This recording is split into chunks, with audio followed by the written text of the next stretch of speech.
Sergey Vin breaks silence.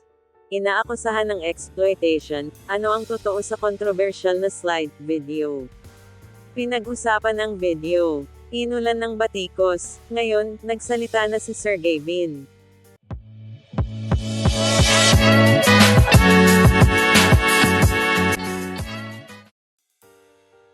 Sa social media, isang video ang umani ng matinding reaksyon mula sa netizens, ang tinaguriang slide video ni Sergey Vin. Sa nasabing content, makikitang pinaupo niya ang pamangkin sa isang kakaibang furniture na karaniwang hindi ginagamit sa ganong paraan, lalo na ng mga bata. Marami ang nadismaya, lalo na't guro pa raw si Sergey Vin.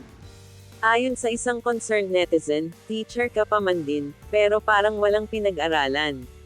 Nakakaalarma ito. Ang mas nakababahala, ayon sa ilang nagkomento, ay ang posibilidad na gamitin ng masasamang loob ang nasabing video sa maling paraan, isang seryosong usapin pagdating sa kaligtasan ng mga bata online. Dahil dito, tinawag pa siya ng kapwa-vlogger na si MG na, biggest exploiter, aniya, alam mo kung para saan yung furniture pero pinagamit mo pa sa bata, para lang may content. Dahil sa lumalaking isyu, nagsalita na si Sergey Vin.